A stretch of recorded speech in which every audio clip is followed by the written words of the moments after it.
Bata gamay.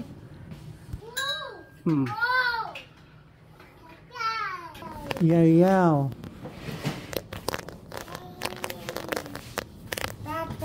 Smile. Smile. Yaya. Aya. Ayun. Ito. Sundo tayo sa apo. Doon sa kabilang kanto. Malamig kasi. Yan. Malamig. December 8, 2023. Ay, kumusta kayo? Yung patuloy yung ating TikTok. Yeah. It's the same lang yung topic natin. I think we don't have to change the topic. Gaya nyo, dapat gusto ko ring marami tayong magtulong-tulong, tulungan nating ating lipunan, ating pagsasamahan. Yan, malamig na dito sa labas. Yan.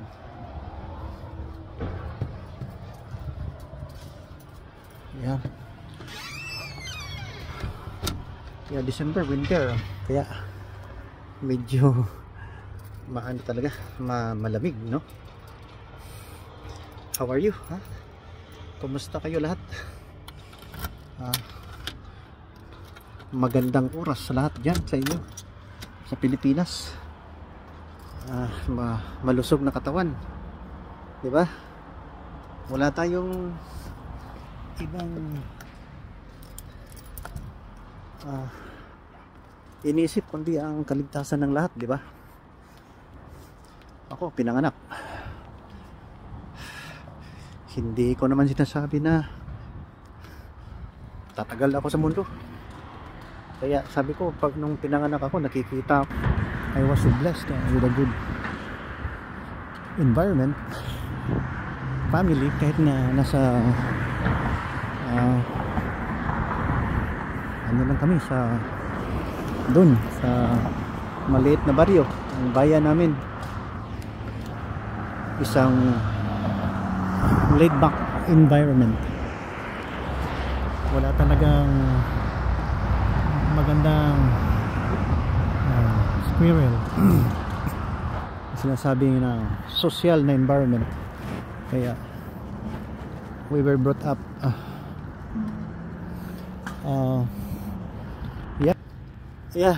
we were brought up very low profile, parang ganun. Walang, kahit bahay namin hindi naayos. Nanay at saka tatay ko kung ano lang nandyan. Napakagulo na ang mga paligid namin sa bahay namin dahil it was not constructed like a bungalow or something.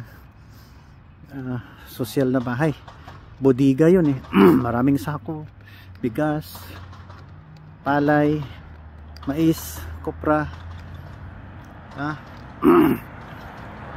tapos nabiyayaan kami ng rice mill. Titinda kami ng bigas, corn sheller. 1960s yun. Yun lang yung buhay ko, simple lang talaga. At saka yung I was very thankful enough that God was introduced to me. That's the anong superlative na maganda i-describe niyan. The most important thing that happened to my life, the best thing that happened to me pag introduce ni Jesus Christ. Kaya lumaki ako. As I have said, ganito lang yung topic natin araw-araw. Paulit-ulit lang. Iba-ibang environment lang yung nakikita nyo sa paligid. Ito, London City, Ontario Province, Canada. Yung mga bagong apartment yan for sale. Hindi, for rent. At dito naman pan mills, no? Yan, bus stop dyan. Dito dadaan yung, well, may basura na itinapon, no? Ayusin natin, baka natin to. Tinapon ng basura. Ayan. Doon sa gitna ng daan. Yan. Dito yung vlog spot natin sa ilalim ng kahoy. Wala ng dahon. Yun, paulit-ulit lang yun. Ha? I'm so excited to publish this every day. Dahil importante yung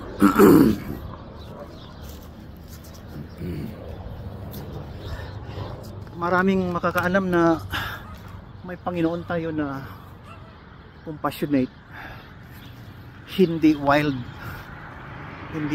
ha? Hindi wild gaya ng ipinanganak sa Saudi na nag-claim na last and final prophet.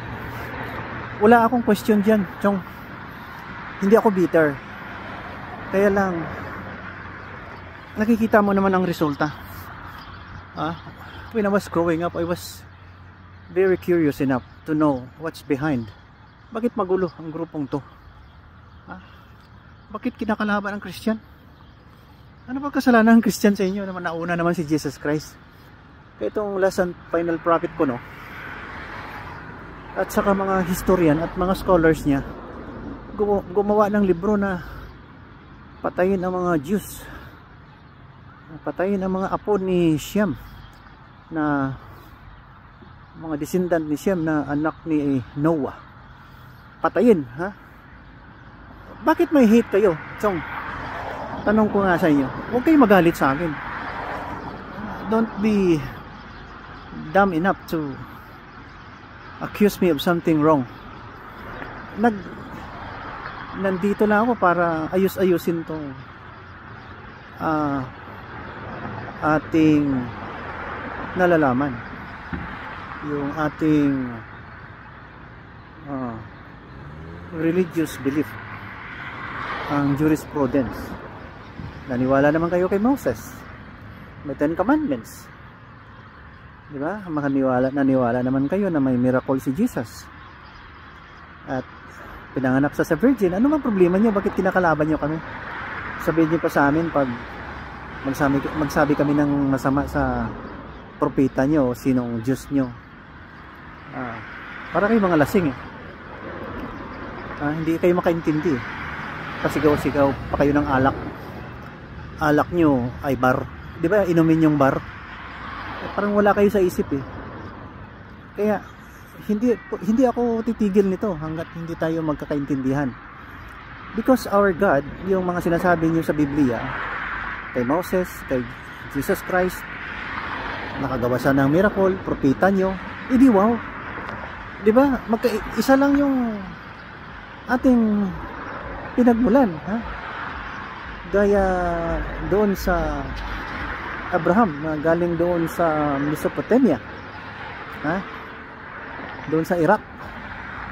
Sinabihan siya ni God dahil nakatanggap siya ng theophany, the actual presence of God experience. Napupunta siya si Abraham, pinasinabihan na I will bless you. I will bless your descendants like the stars in the sky, the countless suns in the seashores. Kaya umabot tayo ng 8 or 9 billion ngayon. Para hindi ko na alam kung saan galing yung iba, ha? Baka may mga, kasi pagdating ni Abraham, mayroon na doon mga descendants na ni Adam and Eve, mga Hittites, parasites, mga ano pa doon, stalactites, kung anong tites na nandoon na una sa Kanaan. Ngayon nalilito ako dahil para kayong mga wild donkey, nilulusob nyo yung mga lugar, inaabuso nyo yung mga babae, wala kayong respeto sa babae, kaya hindi maganda. Si Jesus Christ kami pinalaki na talagang maganda ang asal, grabe ng Katoliko magpatawad, respeto sa babae, isa kayo 6 Gusto nyo, ilan ba yun ang minimum nyo na asawa? Eh, mahilig kayo sa ano yan, yung lantaran, yung kahiligan nyo sa tama naman, maganda naman yun, inspirasyon yun eh. Inspirasyon naman yung katawan ng tao, lalo na opposite sex.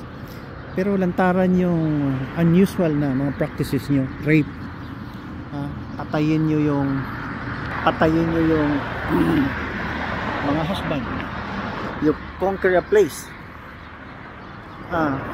Naisulat eh kasi maano kayo, matapang kunwari. Matapang yung lahi nyo. You are like wild animals, na hindi naman maganda, kaya nandito ako dahil sabihin ko sa inyo, ano lang tayo, live side by side, dahil isa lang naman yung lolo natin, si Abraham. Ngayon, ang hindi ko talaga matanggap-tanggap, kalaban yung mga Christians. Ang knowledge nyo sa inyong libro na ano yan, Cora Paroko, ano yan, ang libro nyo, Korea, yan, hindi ko alam kung anong libro nyo, holy book daw yan eh. Narespeto ko yan dahil look, marami namang naniwala, although they just follow the religion with closed eyes, with eyes closed, dahil yun ang practice ng parents. Umabot ng mga 1 billion ang mga mababait, mayroon natira na mga 200 million na medyo hindi maganda, yung talagang kita mo naman ng Hamas, pinagsamantalahan yung mga Israelites na mga captives, mga hostage. So hindi maganda, animal kayo, tapos pasigaw pa kayo ng alak nyo bar, yung inumin na bar, para kayong mga lasing eh, wala kayo sa isip eh, you don't have the correct frame of mind. Kaya ako dito paulit-ulit itong vlog spot na to, maya wala na ako dito, nasa ibang bansa na naman ako. I will be staying in other places. Palipat-lipat lang ako kung saan ang gusto kong tumira, dahil may bonus tayo sa buhay. Naging mabait na bata tayo, nag-aaral tayo, at hindi tayo suwail, hindi tayo rebelde sa mga magulang. Value natin yung hard work, value natin yung ating Jesus Christ. Kaya nandito ako dahil sa dahilan ng ganyan. Number 1, I am a child of God. Number 2, I believe in the Holy Bible.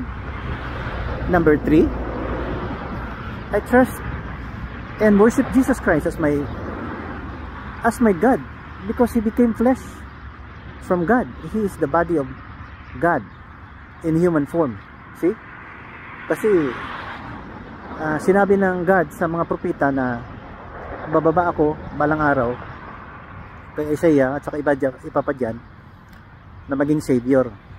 Kaya si Isaiah nagsulat na somebody will be born, I will be born into flesh,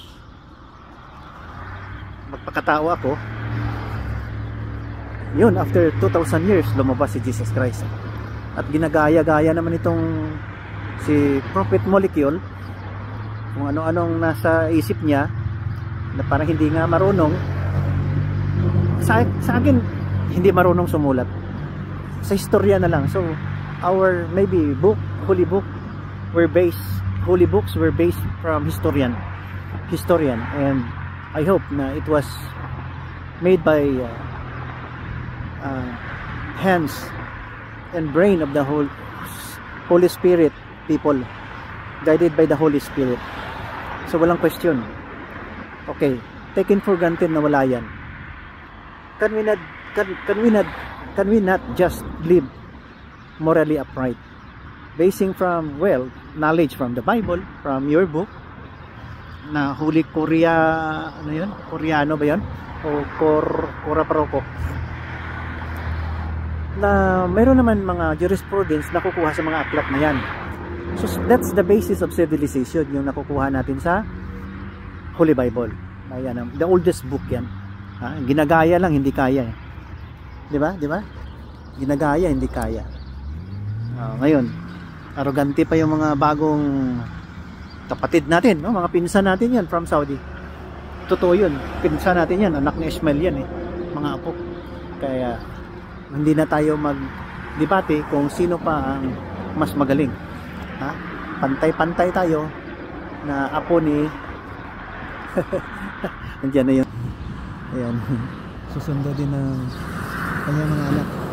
Nandun na naman yung taga-Nueva Ecija. Ayan, magina. Kaya maganda yung ating pinagmulan. We live morally upright, basing from the law of Moses. Yun lang. Tayo, hindi tayo magpaka-animal. God bless you. Ayan. Di ba? Yun lang, paulit-ulit lang to. Yun lang, wala akong ibang sadya dito. Wala akong ibang sadya. I want, siyempre, yung sa sinabi ko, pagkatao ko, hindi lang sa sarili ko, inisip ko rin yung iba, yung future generations natin, paano. Alam mo yung mga anak ko, 4 yun. Yan, tinuruan namin ng Holy Bible. Punta sila sa church. Sabi ko, I'm not with you all the time, but I'm sure marami kayong natutunan sa Holy Bible, sa church, sa pastor. Kaya hindi ko kayo istriktuhan kung paano, because matatalino yung mga anak ko matatalino yun. I saw them growing up na talagang matalino kasi hindi sila abnormal. Okay, sabi ko, go to the world and behave. Hindi ko sila nastriktuhan. Disco lang ngayon yan kung gusto nyo, basta sabi ng simbahan bawal yung bisyo. Lahat sila yata tatlo sa kanila ang mahilig uminom. Hindi yung problema. Sabi ko, basta lumaki kayo sa simbahan, you know what is wrong and what is right, just like me. I was taught when I was growing up, this is wrong, this is not good, and this is how you react with others, how you behave in the environment along with other people sa society. So yung legacy ng natutunan natin sa simbahan ay lalong-lalo na sa Christian church, sa mga pare, yung pag naghumili, sa mga pastor naman yung preachings. Maganda ang Biblia. Walang terrorism dyan. Walang mga bigotry, yung mga false claim, accusation na dapat tayo ang correct, sila mali, yung bigotry na mga term. So dapat gawin yung hindi tayo brutal sa ating mga kapitbahay. Malapit ng bus dumating, i-video natin. Gawin natin tong practice tayo. Gawin natin tong yan, body cam. Yan, ano na yan, ang body cam nakatalik sa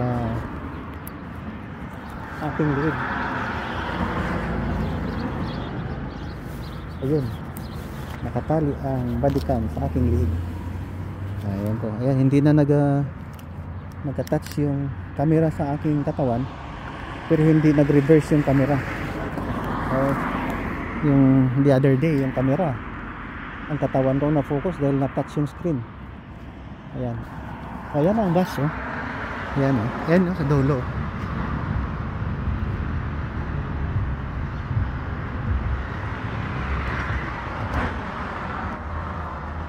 Ayan ang bus. Gyula is here.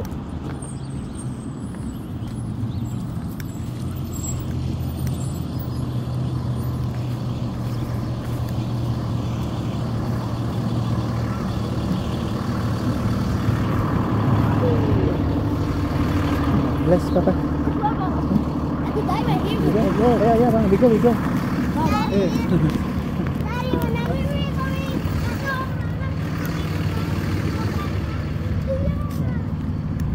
We go. Oh, how are you doing? Huh? How's your class?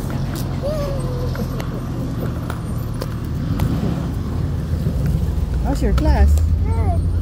Good. What did you do today? We have music. What? What? You know how to sing? What song?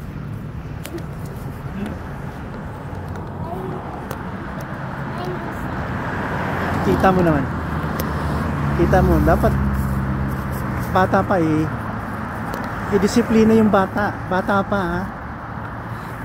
Guide them the way they should go so that when they grow old, they will not depart from it. Yeah. Ay, kung turuan mo ng terrorism yan, kaya nandito ako sa internet sa social media platform. Ayoko ng terrorism. Oh, sa Mindanao lang. Last 2 Sundays ago, pinaputokan nyo yung simbahan. Loko-loko yung utak nyo eh. Baka masabi ko, loko-loko yung Diyos nyo eh. Ha? Yung sinasamba nyo, mali eh. Di ba? Mali na Diyos yun. Ha? Sabihin nyo, tama. Ewan ko. Kung tama sa iyo ang Diyos nyo na pinapaliwanang ganyan, na pumatay para makapunta kayo ng langit at makakatikim kayo ng 72 virgin, mayroon ba doon? Hindi, wow. Loko-loks yan. Pero na-blame ko yan sa mga historian. Come on, we go. Mga historian, hindi yan natanggap ni yung, I don't know, maybe hindi natanggap yan ni prophet. Sino ba yun? Molecule. Hindi niya siguro turo yun, ewan ko. Kayo na lang bahala dyan. December 8, 2023.